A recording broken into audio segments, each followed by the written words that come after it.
My daughter dropped her 5-year-old son on my porch, told me it was just for the weekend, and then never came back. That was 12 winters ago. In the years since, my neighbors in Cold River, Minnesota, have watched me raise Liam myself, a quiet, watchful boy who lost most of his hearing before he could read, but never stopped paying attention. People said he'd never keep up, too delayed, too fragile, too special needs for a town where everyone shouts over hockey games and snowplows. They were wrong. By 17, Liam had become something my doctor called a hyper-visual compensator. He read lips like subtitles. He could spot a crooked shadow from across the street, notice when a light flickered off pattern, tell you if the same car drove by 3 times in the last hour. Last month, the Cold River Gazette ran a story about him.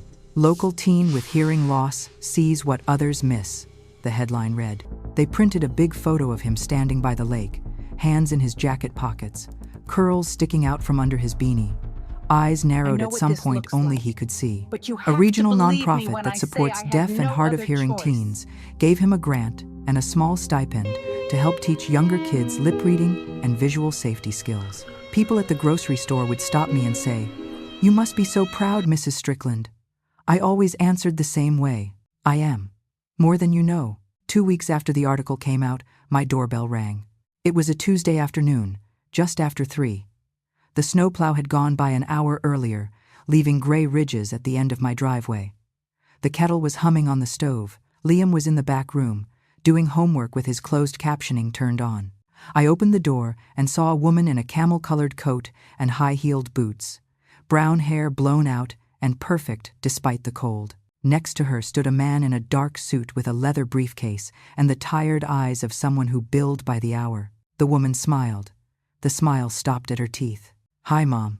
My fingers went numb on the doorknob. My brain said her name before my mouth did. Jenna. She did look older. 11 years of something had carved lines around her mouth and along her forehead, but it was still her. My daughter who left and never called back. She leaned to the side, trying to look past me into the house. "Is Liam here?" The man cleared his throat. "Miss Strickland? I'm Rick Sanders, attorney for Miss Porter."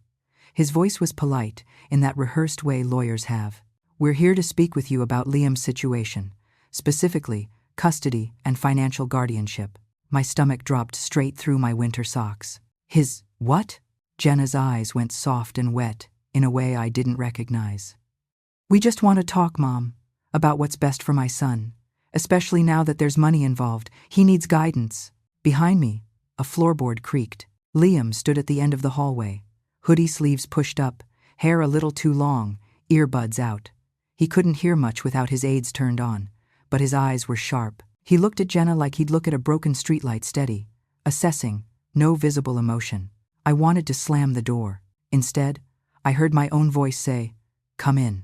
They wiped their boots and followed me to the kitchen table, the same table where Liam and I had eaten scrambled eggs every morning for years, the same table where we'd sorted medical bills and insurance forms and individualized education program paperwork. Now Jenna sat where Liam usually did, hands folded.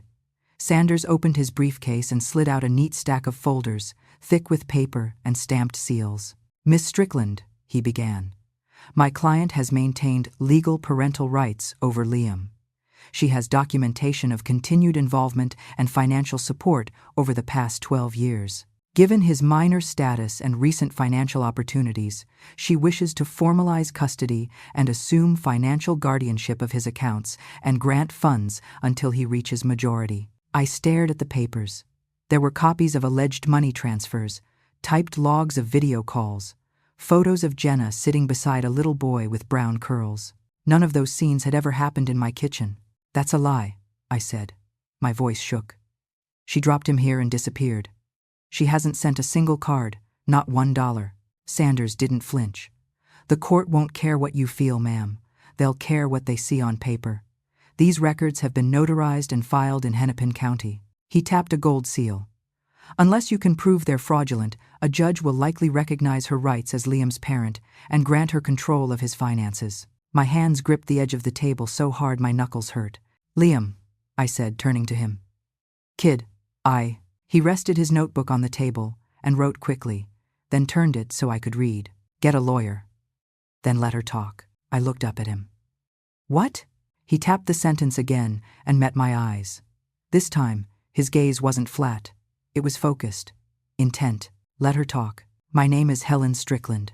I am 66 years old. I live in Cold River, Minnesota, and this is how my hearing-impaired grandson protected our life with nothing but his eyes and the truth. Before I go on, if you're watching this on a screen somewhere, would you do me a small favor? Leave a comment and tell me what city or town you're listening from. And if stories about women our age refusing to be erased mean something to you, hit subscribe.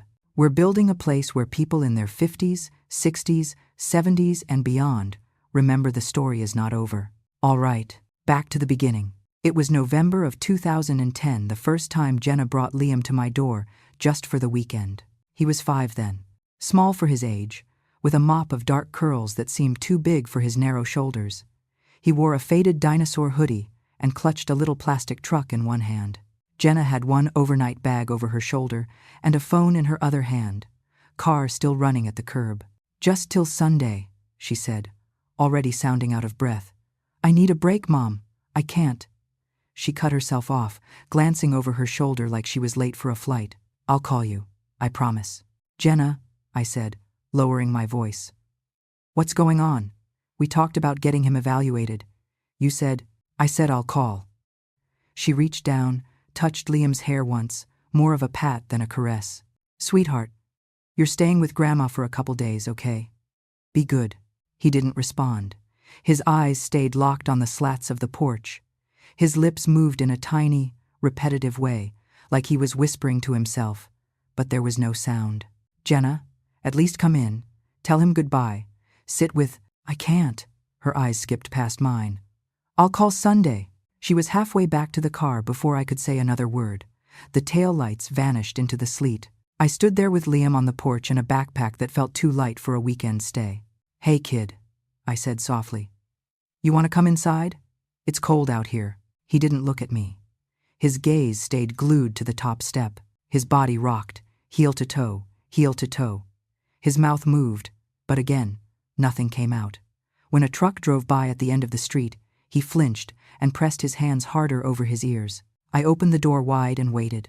After a full minute 60 long seconds of rocking and breathing, he stepped past me and went straight to the far corner of the living room, back to the wall, knees drawn up, plastic truck held in a white-knuckled fist. The refrigerator motor kicked on. He shut his eyes.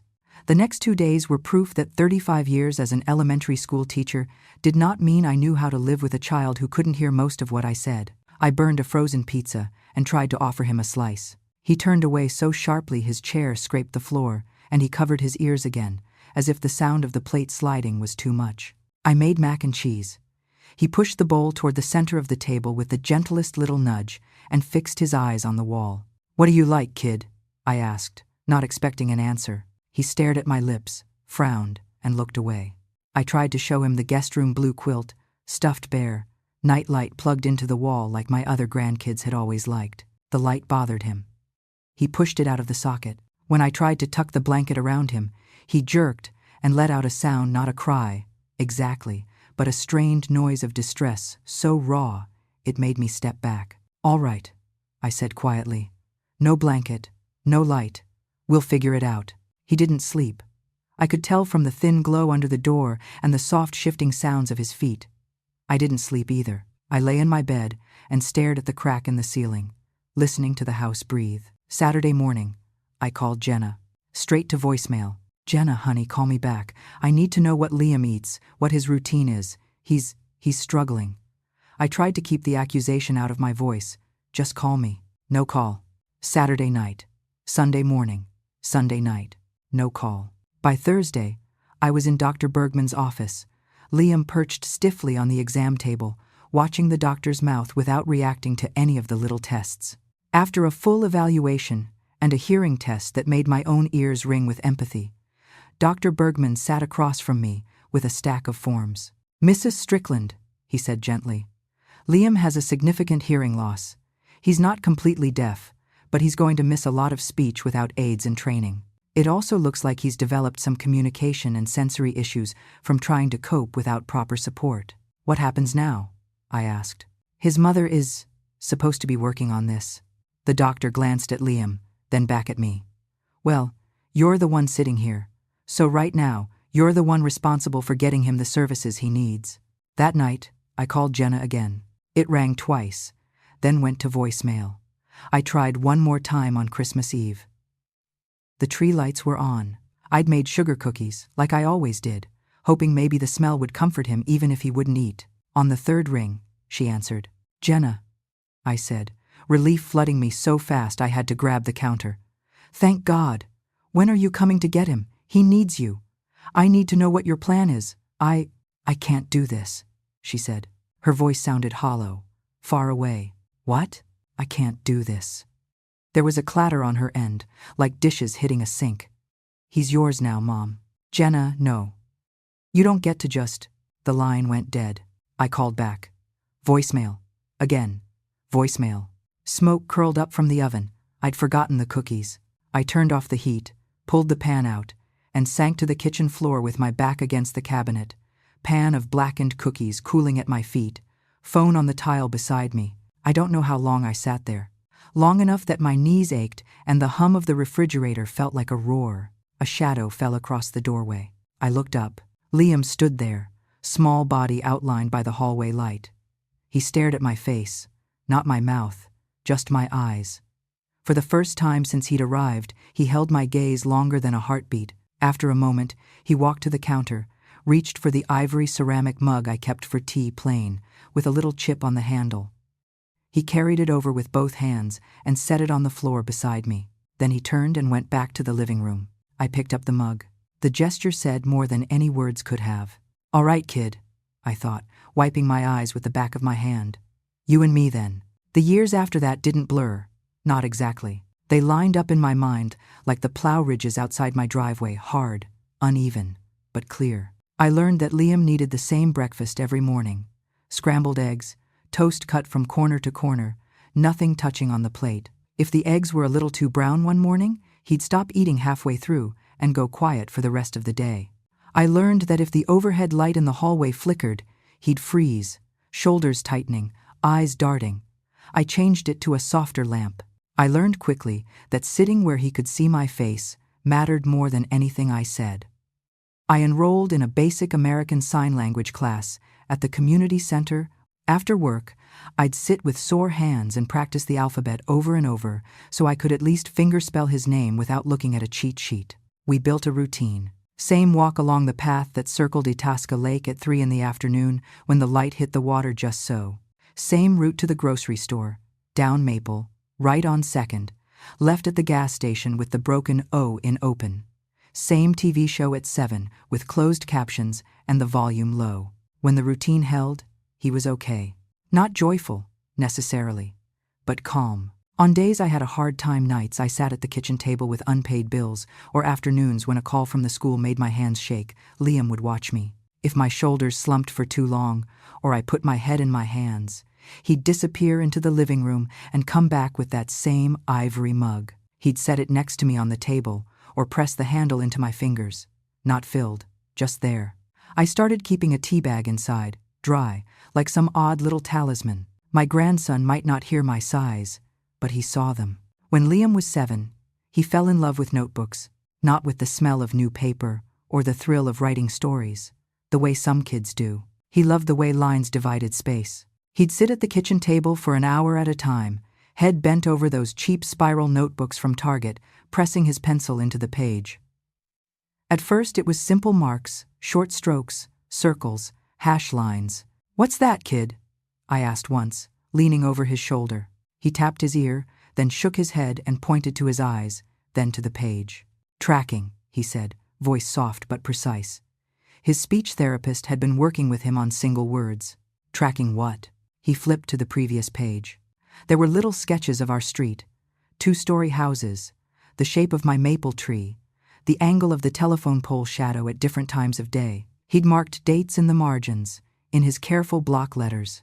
That winter, after an IEP meeting where the school psychologist used the phrase, least restrictive environment like a threat, I sat at the kitchen table with piles of forms, hearing tests, speech evaluations, teacher notes. The principal, Mr. Klein, a man whose smile never reached his eyes, had called that meeting to suggest moving Liam into the self-contained special education classroom. "Missus Strickland," he'd said in his patient administrator voice. "Liam is bright, but he struggles socially. The other fourth graders are very verbal. He doesn't participate in group work. He seems more comfortable alone. He keeps up with the work," I'd countered. "His reading scores are above grade level. His math is right on track. Education is about more than academics," he'd said. "It's about preparing students for the real world. Our resource room offers a calmer setting for students like Liam. It would be less stressful for everyone. Less stressful for you," I'd thought. Out loud, I said, "Under idea, he has a right to the least restrictive environment. That means general education with supports, not getting shunted off because he makes you uncomfortable." The special ed coordinator shifted in her seat. Mr. Klein's smile flattened. In the end, they agreed to keep him in his class with some grudging accommodations because my binder of documentation was thicker than theirs. That night, I spread those papers out on the table again, adding colored tabs: medical, educational, legal. Years of teaching had trained my hands for this. I labeled, filed, made notes in the margins. Liam padded in from the living room, socks whispering on the linoleum. His show had gone to credits. His ivory mug sat on the counter, where he always left it. He stood across from me and watched my hands. "What are you doing?" he asked. His voice had gotten smoother over the last year, less choppy. Therapy was helping. "Making sure the school can't pretend they don't know who you are," I said. "Organizing everything." He studied the piles of paper with a seriousness that made him look older than 10. Then he pointed at one stack. "Those should be sorted by date," he said, lips forming the words carefully. "Then by type. Doctor, speech, other." I blinked. "You think so?" He nodded. "Show me." He pulled the stack closer, sorting page after page into new piles with brisk, efficient movements. Within 10 minutes, my haphazard tabs looked like a filing system the district itself would envy. He wasn't just seeing shapes, he was seeing order. After that, I noticed it everywhere. He'd tap the grocery receipt with his finger and point to a number, then to the shelf tag we just walked past, lips forming. Wrong price. He was always right. He'd tug my sleeve at the intersection with the blinking red light and sign, "Too long here?" Then flash 9 fingers and 3:93 seconds before the light changed. I timed it once. He was off by 2 seconds. One afternoon, when he was 12, we watched Mr. Klein talk to another parent at a school event. The principal was smiling his polished smile, but his eyes were flat. In the car on the way home, Liam watched the snow streak past the window, then signed, "He doesn't like you, or me." "He was polite enough," I said. Liam shook his head. "His face moved wrong," he said slowly, lips forming each word. Smile didn't reach his eyes. Pretend smile. He saw more in one glance than I saw in an entire conversation. When Liam turned 13, he came to me one Saturday morning while I was paying bills at the kitchen table. He touched my wrist so I'd look up, then signed and spoke at the same time. "Do you have my birth certificate?" "Sure," I said. "It's in the file cabinet." "Why?" "So. I want to see it." He didn't look upset, just focused. We pulled the worn manila file labeled Liam from the cabinet: birth certificate, social security card, immunization record, early audiology reports. He spread them on the table in neat lines and studied them like they were a map. "Can I see the other ones?" he asked. "Paper with my name, school papers, doctor papers, old calendars." "Are you okay, kid?" I asked. "Is this about your mom?" He tapped his notebook and wrote, "Need to know what's real, not just what people say." We spent the rest of the afternoon hauling boxes in from the garage, the ones I'd never thrown away, because 30-plus years in the classroom had turned me into a paper hoarder. Old wall calendars with my cramped handwriting, utility bills from the year Jenna vanished, bank statements that never included a line with her name, grocery receipts, appointment reminder cards. He opened my 2010 calendar and flipped straight to November. His finger landed on the day Jenna left him. In the margin, I'd written, "Jenna dropped Liam. Says, just weekend." He stared at that for a long time, jaw tight. Then he flipped slowly through the next months, December, January, February, studying my scribbled notes. "Call," Jenna repeated 6 times, then no mention of her at all. "We can scan these," I said softly, throat tight. If you want, so you don't have to keep pulling them out. He shook his head. Want them in order, he said. With pictures. Pictures. He dug through more boxes, pulling out photo envelopes, and slipping the prints into a new pattern across the table by season, by snow depth outside the window, by angle of light on his face as he sat at breakfast. What are you building? I asked. He tapped his temple. Timeline, he said, with my eyes, so I know when things happened. Who was there? Who wasn't? I thought he was trying to make sense of the past, the same way I kept journals after my husband died. I didn't understand he was building something else. By 15, Liam could read lips so accurately, it was sometimes unnerving. He'd sit across from me at the diner and catch snippets of conversations from 2 booths away, then scribble them in his notebook with little notes about the speaker's facial tension. Jaw tight, eyes wide, fake smile, real laugh. One afternoon, the local community center invited him to help with a workshop on visual safety for younger deaf kids. They gave him a laptop and asked him to help review some educational videos, how to cross the street safely, how to recognize emergency vehicles, things like that. I stood in the back of the room with a paper cup of bad coffee and watched him work. He'd pause a video and rewind, nodding to himself, then jot notes. Later in the car, I asked, "What were you looking for?" He spoke slowly, watching my mouth as much as I watched his. "If the lip words match the subtitles," he said. "If the timing is right. If the shadows are wrong." "The shadows?" He nodded. In one video, they said it was noon, but the shadows were long. Winter sun, not summer. Wrong feeling, too. In quote. Way do it. It sounded ridiculous when he put it like that. Then I thought about it. A kid whose ears had failed him early had spent his whole life relying on what his eyes could verify. Patterns of light, angle of shadows, micro-movements of lips. Of course he trusted those more than whatever story someone told him. Around that time, he started pinning printed photos to a corkboard in his room, shots of our street in different seasons. The way the sun hit the back fence in March versus July, how the snow piled against the mailbox in 2011 versus 2015. He labeled each one with month, year, and some notes only he understood. When I stepped into his room one night to collect laundry, he looked up from a video he was watching with the sound off. He paused it on a frame of a woman talking into her phone, her mouth forming words I couldn't hear. "What are you doing?"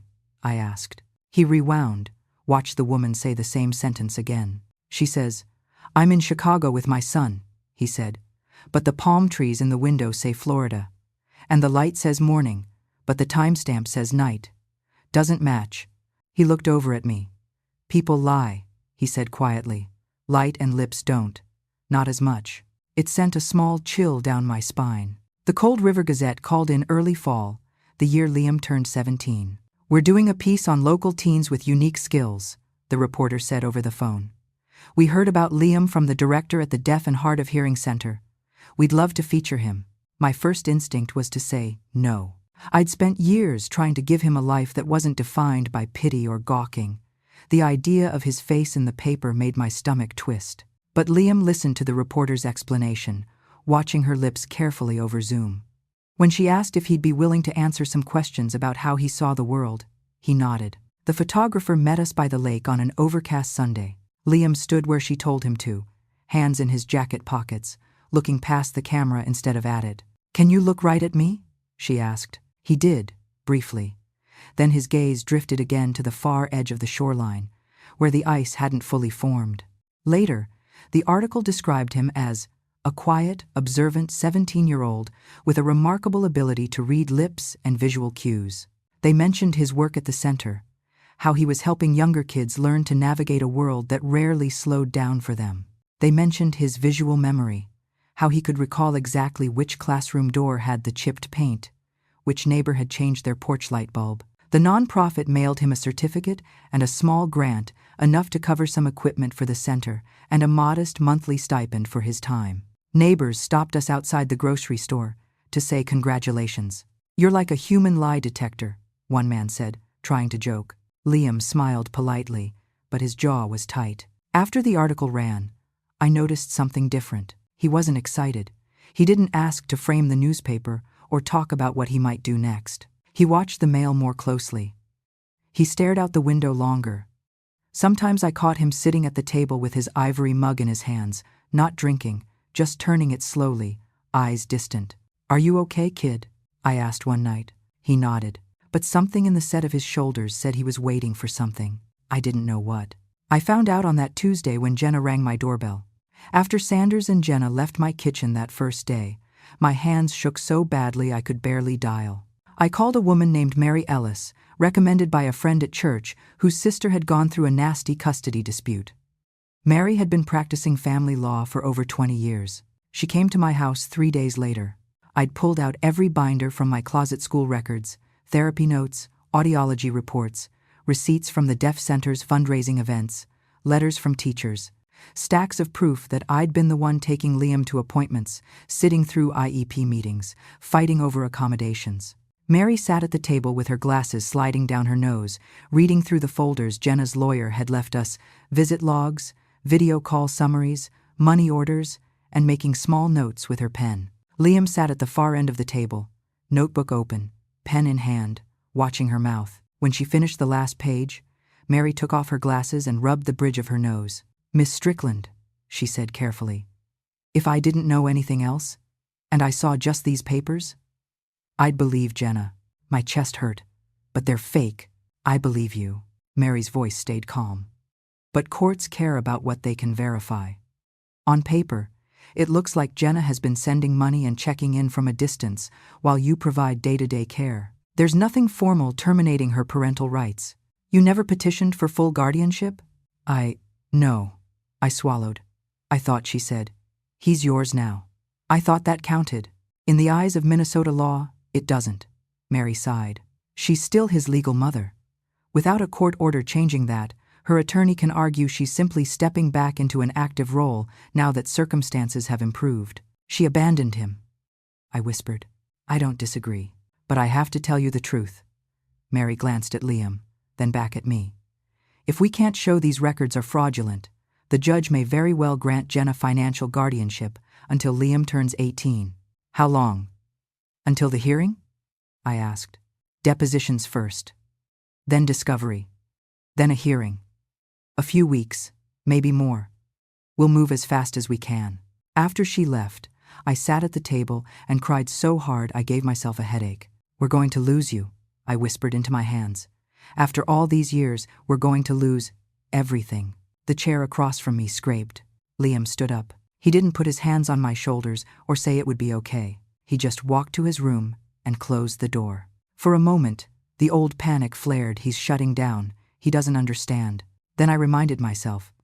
This was the kid who could tell when a principal's smile was fake from 40 feet away. Just because he didn't show fear the way I did didn't mean he didn't feel it. The depositions were worse than any parent-teacher conference I'd ever sat through. Jenna went first. We sat in a beige conference room with a humming fluorescent light overhead, the court reporter's fingers tapping quietly at her machine. Sanders sat beside Jenna, asking questions in that gentle, guiding way. "Miss Porter," he said, "can you describe your involvement in Liam's life over the past 12 years? She folded her hands and looked down for a moment before answering, as if gathering herself. "I did the best I could," she said, voice soft. "I had a lot of challenges, but I never stopped being his mom. I visited when I could. I sent money whenever I had any. I called to check on him. I let my mother keep him because I thought it was best for him to have stability, but I always stayed involved." She gave dates: December 2012, she visited for Christmas. April 2014, she sent $300 for therapy. July 2016, she FaceTimed him from Chicago. None of it happened. Mary had warned me before we walked in. "Don't react. Don't roll your eyes. Don't call her a liar. Let her talk." It was one of the hardest things I've ever done. After Jenna finished, Mary took me aside by the water cooler. "She's good," Mary said quietly. "Very detailed. Judges like details. It makes witnesses sound credible. But it's all made up," I hissed. "Which is why we need something more than your word against hers," Mary replied. "I'll do everything I can. But I won't lie to you, this is going to be an uphill battle." Liam's deposition was 3 days later. Sanders asked the questions at first. "Liam, do you remember your mother visiting you on a regular basis?" he asked, speaking slowly so Liam could read his lips. Liam shook his head once. I remember her dropping me off, he said. Then, nothing. Do you remember phone calls? Video calls? He frowned slightly. Maybe one call, he said. A long time ago. I don't remember words, just that she was gone. What about money? Sanders pressed. Did you know your mother was sending money to help your grandmother take care of you? Liam's lips formed each word carefully. No, he said. I never saw money from her. Sanders didn't look rattled. If anything, he looked satisfied, as if he'd expected a vague answer he could later frame as poor memory due to disability. Mary asked Liam her own questions about our life, our routine, what he wanted. Where do you want to live, Liam? She asked. He looked at me, then back at her. With Grandma, he said. She stayed. Do you have any idea what it's like to hear that from a child whose first real words to you had been, "Why did she leave?" It would have carried more weight if the law cared about that kind of thing. On the drive home, Mary's hands were tight on the steering wheel. He did well, she said. Very factual. Judges appreciate that. But Helen, I'm not going to sugarcoat this. Without proof that Jenna's documents are fake, we could lose the financial guardianship issue. How lose are we talking? I asked. She can't just come take him, right? Given his age, it's unlikely the court would force a change in physical custody against his wishes, Mary said. But if she gains control over his grant money, future stipends, any settlement he gets from programs, that's hundreds of thousands of dollars over the next few years, potentially. 3 days before the hearing, I started waking up at 3 a.m., heart pounding. The night before court, I gave up on sleep entirely. I lay in the dark, staring at the ceiling, listening for the creaks and sighs of the house. At 2:37 a.m., a thin band of light glowed under Liam's door. I got up, pulled my robe tighter, and knocked gently before opening it. His room looked like the control center of some small mission. The corkboard on his wall was covered in pinned photos and printed screenshots, each with neat notes in the margins. His desk held his notebook, a stack of printed documents, and his laptop, open to a grid of images. Liam, I said softly. It's the middle of the night. You need to sleep. He didn't turn around. Almost done, he said. With what? He tapped the notebook, then scribbled a sentence and slid it toward me. The real story, it read. So they can't pretend. I sat on the edge of his bed. Honey, the judge is going to see papers and bank statements and notarized seals. She's going to see a mother who suddenly wants to be involved and a grandmother who never filed the right legal forms. I don't know if the truth is enough. He stopped writing and finally turned toward me. Tell the truth anyway, he said, lips forming the words with a steadiness that made my eyes sting. That's your job tomorrow. And yours? I whispered. He glanced back at the glowing screen. My job, he said, is to show them when the story doesn't match the light, or the lips, or the time. I didn't understand what he meant. Not yet. The courthouse in town isn't anything like the big marble buildings you see on television. It's 3 stories of brick, with metal detectors inside the glass doors and scuffed linoleum in the hallways. Mary met us on the front steps at 9 sharp. You ready? She asked. No, I said honestly. Liam nodded once. In the small courtroom, the judge's bench sat under a faded seal of the state of Minnesota. Judge Alvarez, 50s. Gray streaks in her dark hair pulled back in a no-nonsense bun, took her seat and looked over the file in front of her. Case of Porter versus Strickland, the clerk called. Petition for custody modification and financial guardianship. It's nodded. All rise, the bailiff said. Jenna sat at the petitioner's table in a soft blue blouse and a cardigan that made her look like she'd stepped out of a commercial for some prescription medication, sympathetic, put together, harmless. Sanders sat beside her, files arranged neatly. Mary and I sat at the other table. Liam sat to my right, hands folded, his aids in, eyes focused on the judge's mouth. Mr. Sanders, Judge Alvarez said, you may proceed. Sanders stood and gave a little half bow. Your Honor, this case is about a mother trying to repair past mistakes and be present for her son's future, he began. Miss Porter faced significant personal struggles when Liam was young. She made the difficult decision to allow her mother, Mrs. Strickland, to provide primary care. But she never relinquished her parental role. Over the past 12 years, She has provided financial support and maintained contact to the extent possible. He gestured to the stack of documents on the evidence table. Here, you'll see money orders sent, logs of video calls, cards and letters acknowledging birthdays and milestones. Now that Liam has come into some financial opportunities, grants and stipends related to his advocacy work, Miss Porter seeks to formalize her legal role as his parent and ensure those funds are managed wisely until he reaches adulthood. I wanted to stand up and shout that she didn't even know his favorite food. Instead, I gripped the table so hard my fingers cramped. Judge Alvarez turned to Jenna. Miss Porter, please step forward. Jenna walked to the witness stand, was sworn in, and sat. Miss Porter, Sanders said, can you tell the court, in your own words, why you're seeking this change now? Jenna looked down, took a breath, and lifted her eyes to the judge. Her lips trembled just enough to look sincere. I was young when I had Liam, she said. I was overwhelmed. He had medical issues, and I didn't have support. I made mistakes, a lot of mistakes. But I never stopped loving him. When I left him with my mom, it was because I believed he'd be more stable with her while I tried to get my life together. She paused. I sent what money I could, she continued. I called but I was ashamed. I didn't come around as much as I should have, and I regret that every day.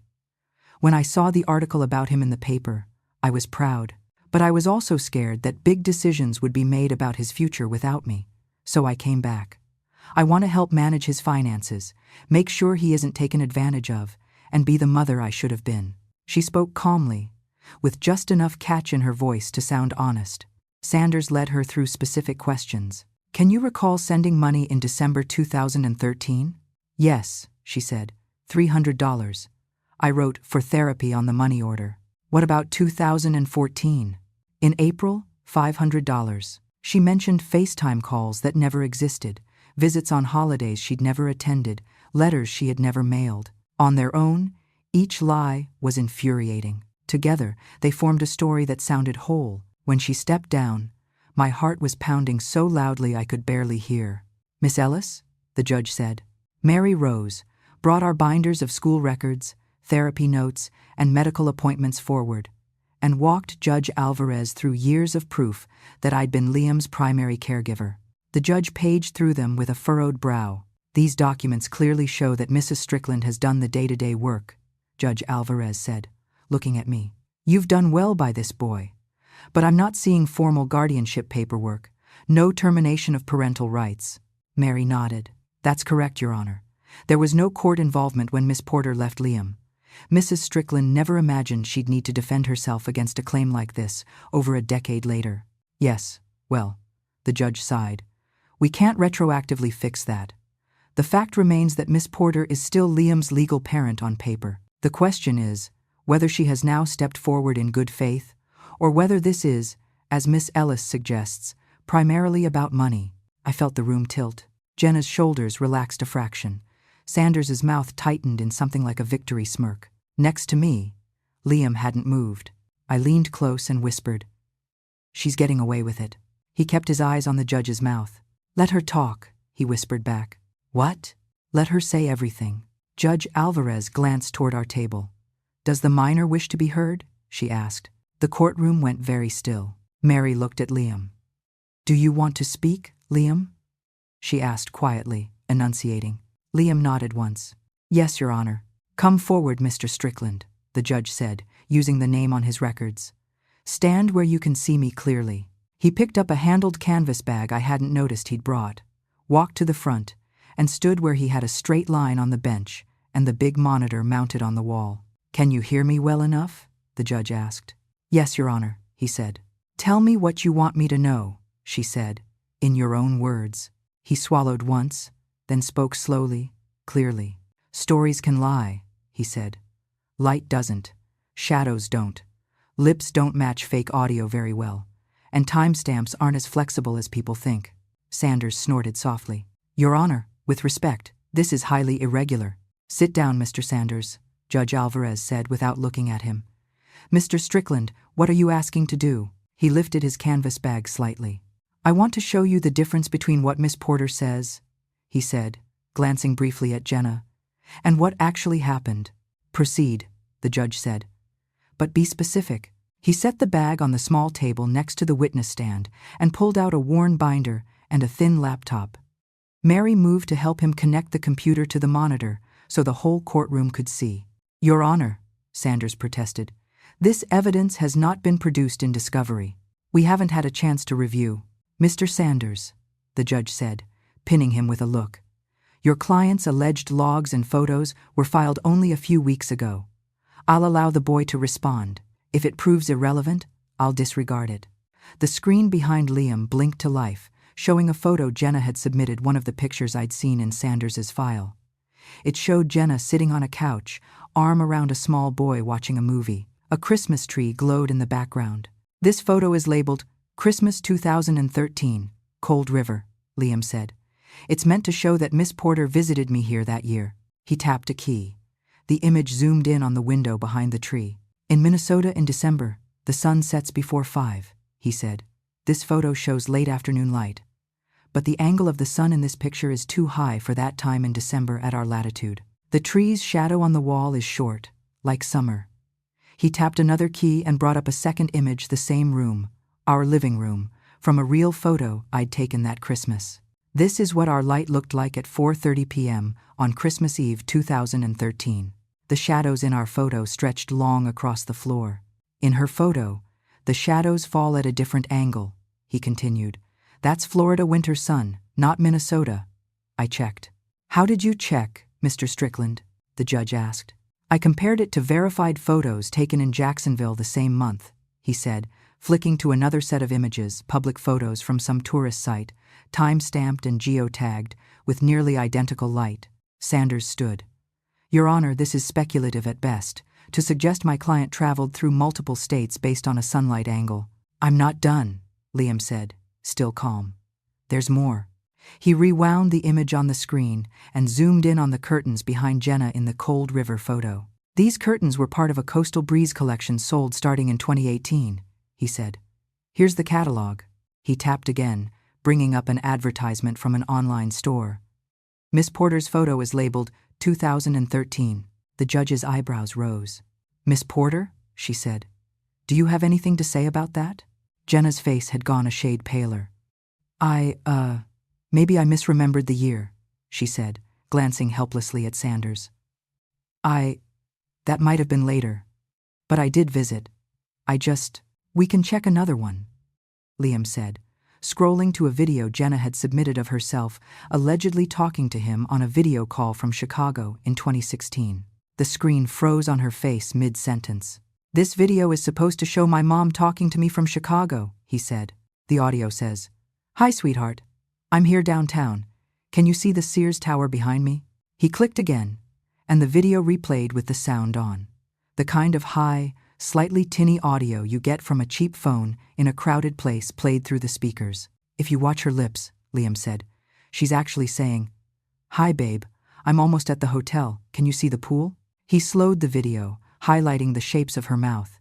Hotel and tower don't look the same, he said. Her lips form a P in pool. The audio was dubbed over later. He paused the clip and zoomed in on the background. Also, that's not Chicago, he said. Those palm trees are not ornamental, and the license plate behind her is from Florida. You can see the orange if you zoom in. On the bench, Judge Alvarez leaned forward, squinting. Your Honor, Sanders said. My client travels for work. Whether she stopped in Florida or Chicago is immaterial to. It's material to whether she told the truth about where she was, the judge said. Sit down. Liam brought up another set of evidence phone records Mary had helped subpoena. Rows and rows of calls, or lack of them, from the number Jenna used. Miss Porter said she called regularly, he said, pointing with a laser cursor. These are my grandmother's phone records, from 2011 to 2022. Her number appears 3 times. Once when she called the day she left me, once on Christmas Eve 2010 to say she couldn't do it, and once, last month, to say she was coming with her lawyer. That's it. He flipped to a bank statement projected on the screen. She said she sent $300 in December 2013, $500 in April 2014, and other amounts. He highlighted the deposit column.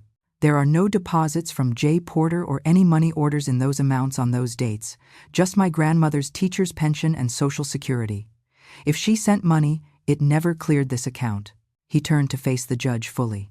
His voice stayed level.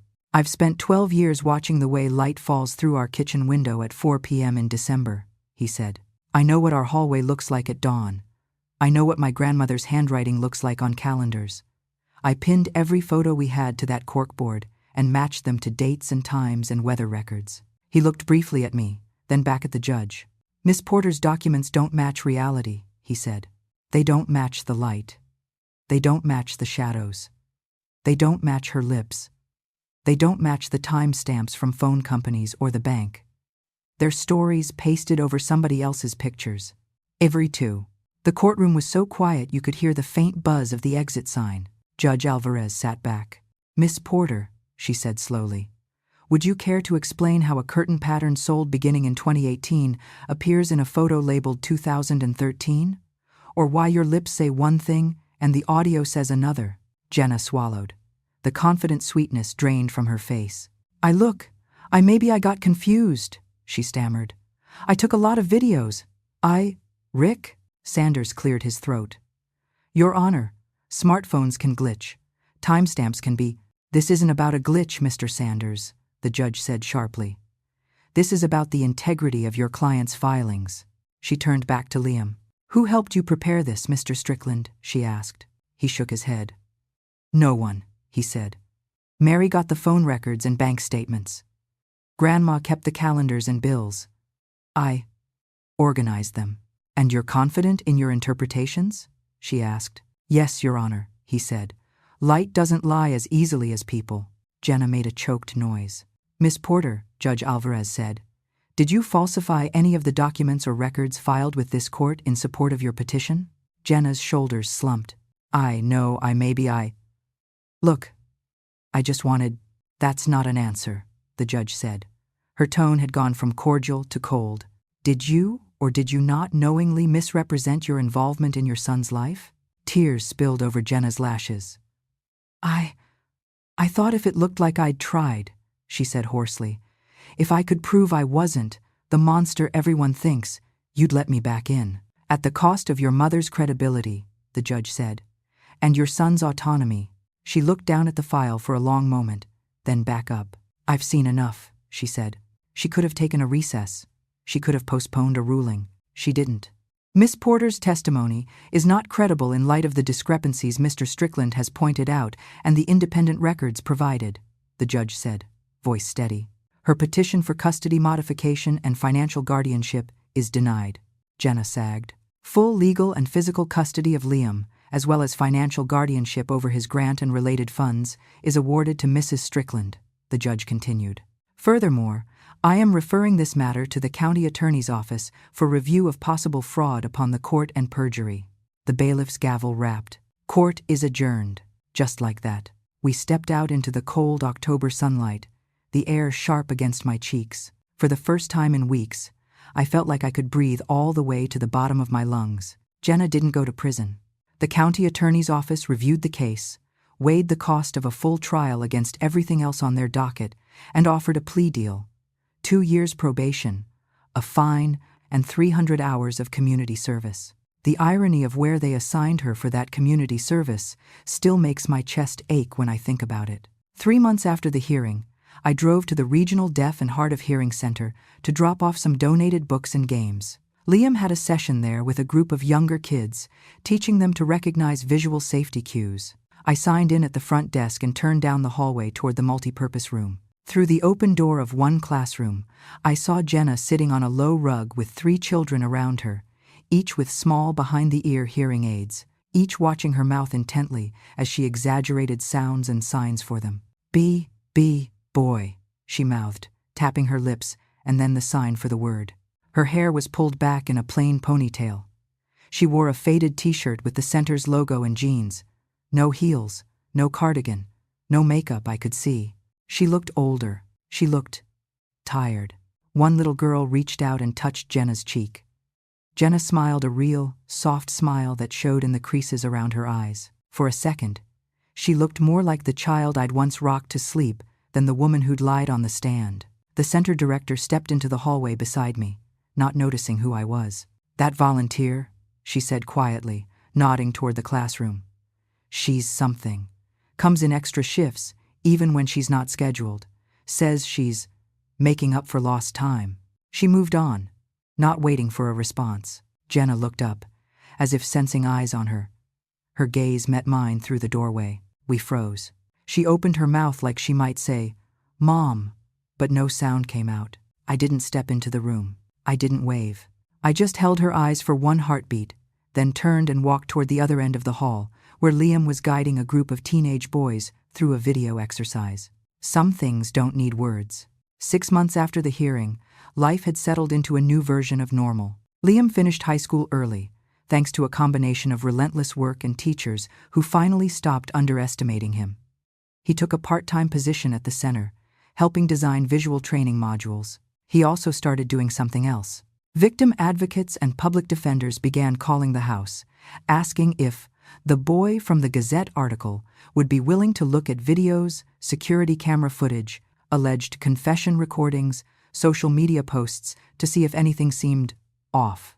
Mary made sure every request went through the right channels, with clear limits. Liam couldn't testify as an expert witness yet. He was too young, still in school, but he could flag inconsistencies that investigators might otherwise miss. He'd sit at his small kitchen table in his apartment 2 blocks from my house, replaying clips frame by frame. "That gunshot you hear?" he'd say, lips forming each word. "The flash comes half a second before the sound, but distance and environment say it should lag more. Audio's layered." Or, he says, "I wasn't there," with his mouth, but the audio says, "I was there." Someone put his voice on a different line. He didn't brag. He didn't call himself a human lie detector. He just did the work and went home. One Tuesday evening, I brought a casserole over like I usually did. His ivory mug, a little more chipped now, sat by the sink. We ate in his small kitchen, at a table barely big enough for 2. "Kid," I said at one point, lowering my fork, "you know you don't have to spend your whole life catching other people's lies. You could draw, or fish, or do something that has nothing to do with courtrooms." He shrugged, then signed and spoke at once. "Seeing what's real makes it quieter up here," he said, tapping his temple. "Less noise." After dinner, I stood to collect the plates. He set his phone down, fingers lingering on the screen. "Grandma," he said. I turned. He was looking at his hands, not at me. "I know what you gave up," he said. His voice was soft, but each word was clear. "Your friends, trips, sleep. You stayed when she left, and when school wanted to send me away, and when it was hard." My throat closed. "You could have chosen easier," he added quietly. "You didn't." I sat back down. "I'm your grandmother," I said. "That's what we're supposed to do." He nodded once. "Not everyone does," he said. "I see things, Grandma. Doors closing, eyes looking away, people erasing people. You didn't erase me." He looked up finally, eyes meeting mine with a steadiness that made my heart ache in a good way. "That mattered," he said simply. Tears slipped down onto my cheeks before I could stop them. I reached across the table, hand stopping a few inches from his. We'd made a rule years before.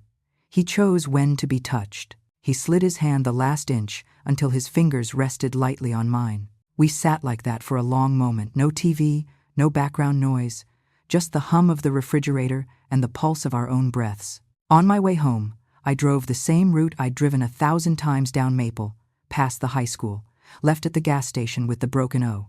The streetlights threw familiar bands of yellow across the road. At a red light, my phone buzzed in the cup holder. I glanced down. A text from Liam. 2 words. "Thank you." I smiled all the way home. So that's my story. If you've made it this far, I'd love to know what you think. If you were in my shoes, 60-something, raising a grandchild someone else walked away from, could you forgive your own child for what Jenna did? Tell me in the comments. And if you believe that women our age still have chapters worth telling, hit subscribe. Some of us may have hearing that's not as sharp as it used to be, but we see a lot more than people think.